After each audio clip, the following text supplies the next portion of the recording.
You're going on a cruise. You're going on a cruise. Well, I don't know if you booked one yet, but if you're thinking about booking a Carnival cruise, stay tuned because today I'm talking all about what I wish I knew before my first Carnival cruise. I've been on 5 Carnival cruises and I have 2 more planned for this year. So I have a lot of experience on different ships and I just want to share with y'all what I wish I knew so that you can be more prepared than I was. I went on my first Carnival cruise back in 2021. I went on the Carnival Vista and it was a last minute decision. It was literally 12 days before booking. There was a good deal because back in those times you can get really good last minute deals, and it was going to be on the Carnival Vista going out of Galveston to Roatan, Honduras, Belize, and Cozumel. But let's go ahead and get into it. So the first thing I wish I knew is that you need to fly in or be in that port city the day before the cruise. Luckily for me, I was actually in Houston, but you'll be surprised how much traffic it is to get to the port city because there's multiple cruise ships that go out of each port daily, especially if you're going out of the Miami port, which is the busiest cruise port there is. So definitely get to that port city at least a day before. Some people even do multiple days before, whether you're going to Seattle to go on an Alaska cruise, because you never know what's going to happen. You don't know how many flights there are if you are flying, and if there may be some weather delays, which has happened, and you know it's not really expected, but just make sure you get to that port city. And then also, if you are flying in the day of, which I don't recommend because I actually missed my honeymoon because we were scheduled to fly in the day of the cruise. So you don't even want to know about that. That's a story for another day. So tip number 1, please be in the port city at least 24 hours prior to your cruise departure time. Okay? I'm glad y'all listening. So number 2, if you are so ready to get in the pool or hot tub when you get on that cruise, make sure you're just wearing your swimsuit under your embarkation clothes, just because obviously you're gonna check your bags. You don't know how long it'll take for your bags to get to your room, especially if you're boarding the ship pretty early. So for Carnival, especially for the first time cruisers, the rooms don't open for you to get inside them until 1:30. So if you are boarding the ship at 11 o'clock, that means you have to wait 2.5 hours until you can get in your room and put down your backpack that you brought on board and whatever other items that you have. And so I always try to get that 12:30 to 1 slot, or even board at 1 to 1:30 and then go straight to the room, put my stuff down, you know, get excited, check out the balcony if I have one, and then go grab some food. Because if you board early, you will just, like I said, it's going to be so crowded that first day, especially in the Lido marketplace, which is the buffet, because everyone's just trying to eat. They're excited, but like that's the only thing there really is to do. To me, the first day is just, or that first, you know, few hours is just to eat and explore, but it's just going to be so crowded. People still have their luggages with them. The elevators are going to be super packed and slow because the staff is trying to get the luggages to the different rooms. So they're going to have certain elevators that are out of service for you to go up and down them. So you're going to have to walk a little bit more. You're going to have to wait more, but just try to, if you're not planning on getting in the hot tub or the pool, just board the ship closer to 1:30. That way you can put your stuff down, you know, in your room, and then go eat and explore and just relax and get ready for the party. Now, probably my top 2 favorite things to do while on the ship is to go to the entertainment, more specifically the comedy shows, y'all. I'm at the PG shows, I'm at the 18 and over shows, all the different comedians, I'm in there, okay? But the main thing you need to know that I didn't know is that everybody else is thinking the same thing. They want to go to the comedy shows too. And the lines, you know, get long pretty quick. So for example, if there's a show at 8:30, let's just say that's the example, and you are at dinner, you go to dinner at 6 o'clock, you better be out of dinner by 7:30 so that you can get in the line at least. I try to get in line 30 minutes before because they kind of let the doors open, I feel like, around like the 15-minute mark. But there's already going to be a line no matter what ship. I've been on the Vista, I've been on the Mardi Gras, the Horizon, the Celebration, I've been on the Miracle, and there was a line. So just know that if you want to go to the comedy shows and you don't want to be that awkward person that walks in 5 minutes before it starts and looking surprised like, why is it already packed? It's because you're not the only one, and there's plenty of people that want to be, you know, in that show as well. So what I recommend is to just plan out your evening.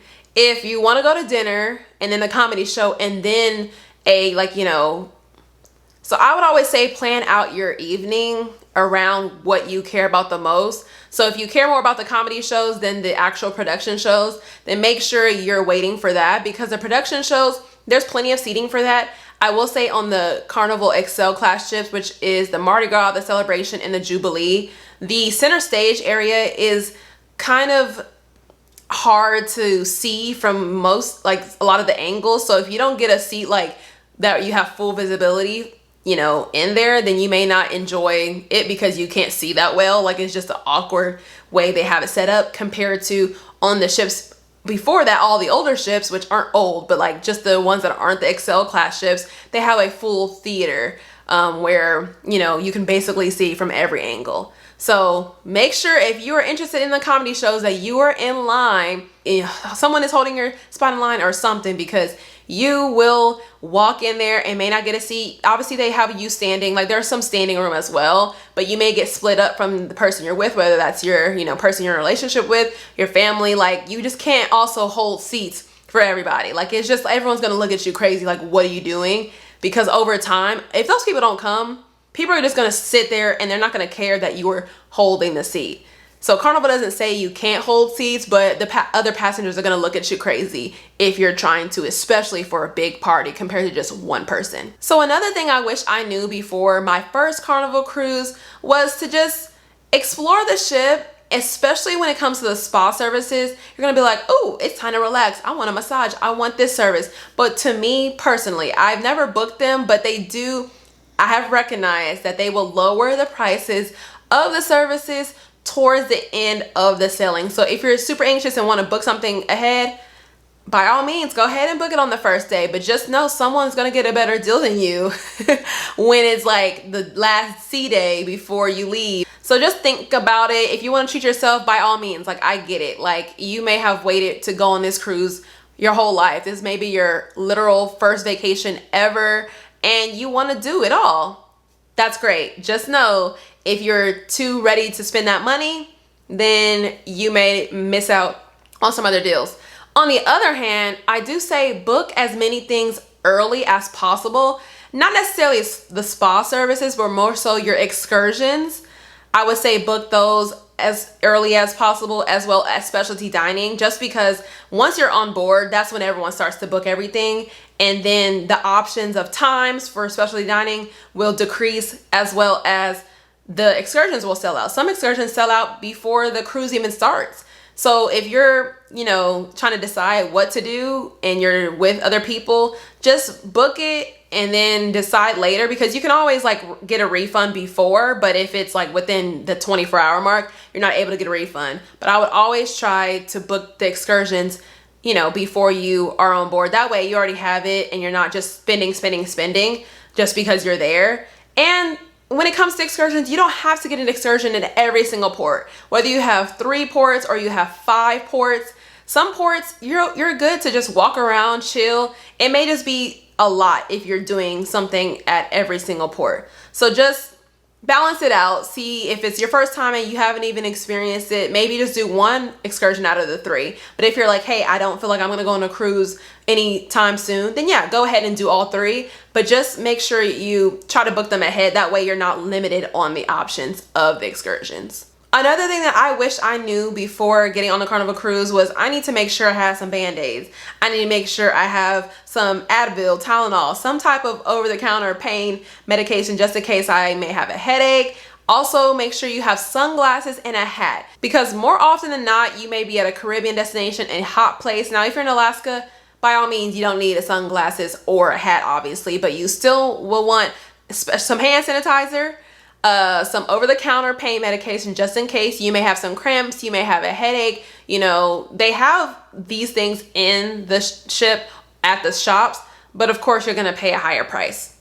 As well as, you know, any female things that you need, tampons, pads, stuff like that. Make sure you buy that ahead of time, even if you are not on your period beforehand. Just go ahead and buy it, because you know, your body may surprise you and you'll be mad when you're paying $20 for a box of 10 tampons instead of getting it at Costco beforehand and having 80. Okay, so I'm saying that because I had to do that. So I'm not just saying that just to say it. Now for my people that want to get in that water, like I said on the first day, if you're so anxious, if you're so ready, like you've been waiting, you live in a cold place, it's been a hard work year, you know, hard month, you know, coworkers got on your nerves and you're just ready to get in that pool, get in that hot tub, just know it will be crowded. The pools compared to how many people there are very small. Like if you look at one of the higher decks and you're looking down, it looks tiny. You know, I think it's great for kids, but for us adults, or at least for me, I have not even gotten in it because it's just too many people. But I have seen when it's not that crowded, and that is on those sea days when everyone else is on an excursion, you can go in there. Or first thing in the morning, you want to get the hot tub out the way, go ahead and get in that hot tub when everyone's at breakfast or everyone is still sleeping. Now, if you just want to put your feet in the water, sure. But if you want to get in there and like not be in a hot tub with 10 other people, strangers, you know, it's kind of awkward. It's a closed place, you know, so just get in there early in the morning or on a sea day when people are out doing their excursions or they're sleeping in, or, you know, they're just chilling in the room. So just think about that if you want kind of your own space. But at the end of the day, someone's still going to join it eventually because you are still on a ship with thousands of people. And then for my people that love to eat, aka me, aka everybody, if you don't love to eat, then, you know, what do you love to do? Because on a ship, you're going to be eating that food. At least I do.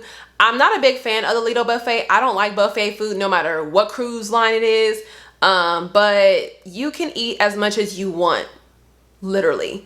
There are some limitations, so I will talk about that right now. So in the main dining room, if you like 2 appetizers that you see on there, or even 3 appetizers, get 3 appetizers. There's no limit to the amount of appetizers you may get. Now, obviously, you don't want to waste food because there's, you know, why would you want to waste food? But as far as the actual main dish, you can get 2 main dishes. You can also get more than 1 dessert. But if you try to get 3 main dishes, then that will be an upcharge. They didn't used to have that, but of course there was a lot of food waste going on. So I think early last year or mid last year, they changed that to where there will be an extra charge if you do order a 3rd entree. And if you're ordering a 3rd entree, you know, you don't need to really, because just go to the buffet afterwards or go to the buffet before, eat something there, and then go to the main dining room and eat your 2 entrees, your 3 appetizers, whatever, soup, salad, get your entree, and then get you 2 desserts. So just know that you can eat as much as you want, but they're in general. But of course there are limitations because they don't want to have a lot of food waste. Now, the last thing that I wish I knew before my first Carnival cruise was to explore the ship in its entirety. My first cruise, like I mentioned, was on the Carnival Vista. Now, on Carnival ships, this is my favorite place. It is the Serenity Adult Only area. I will link the tour of it right above so that you can view it. I don't know which side it'll be on, but you can view the tour of the Serenity Adult Only area. Now, I am someone that does not have children. So when I'm on vacation, obviously I don't want to necessarily be surrounded by them every single place. Not saying they bother me, but you know, you just like to have your peace and quiet. So this is for people that are 18 and over. They have fresh creations there for lunchtime, which is like a salad bar. And then it has nice sunbeds. You can get like a towel. They have like yellow towels in that area, so you'll know that it's from the Serenity Adult Only area. But definitely check out that tour that I have. But I wish I knew about it because on my first cruise, I was on the Lido deck, obviously, because that's like the main deck. And I'm looking and I'm, you know, did the ropes course, did the, what do you call it? The ropes course and the sky ride. But that's Serenity Adult Only area. Sometimes I just go over there just to read my book, you know, just chill and just be happy that I am on vacation. So definitely check that out if you're someone that doesn't travel with kids, or if your kids are at the camp for their age on the cruise. Just know that that is there and it's included in the cost of your fare, so there's no extra charge. Now, on the newer ships, they do have something called Loft 19, which is an additional charge. So I don't have an experience going there. But the Serenity Adult Only area is available on the cruise ships. So definitely check that out if you want to just be away from the running kids that are at the splash pad and just running around living their best life. But yeah, that was everything I wish I knew for my first Carnival cruise. I love Carnival. Carnival is so much fun. Forget all the haters. If you see some hate for Carnival, they just didn't have an open mind. They just, you know, there really is something for everyone. If you don't want to party, go do a trivia. You know, like they literally have so much. They have live music. You know, go do karaoke, go to a comedy show. If you don't want to be at the deck party, the Celebrate party is fun. It's just everyone's excited. So if you feel like the party atmosphere that you see on social media is like depicts how all Carnival cruises go, or there's a certain type of person there, no. Carnival cruising is for everybody. It's very great for families and just people that just want an upbeat atmosphere, because the cruise directors really try their best to engage everyone, to make everyone excited, whether you're a solo traveler, someone that's, you know, age 5 to 90. Okay, there are people in their scooters turning 90 on these ships. So just know Carnival, it really is for everybody. I love it. I've been on, like I said, 5 Carnival cruises, and I have 2 more coming. My next one is on the Carnival Panorama for my 30th birthday. So I'll share more about that when it comes. But if you have any questions about cruising in general, I have a playlist for general cruise tips. If you have any questions about Carnival cruises, I also have a playlist for Carnival, and then Virgin Voyages, which is also my, me and Virgin Voyages. I love them, and you will see more about them soon as well. So that's all for today. If you have any questions, leave them in the comment section down below, and I'll see you in the next video. Bye.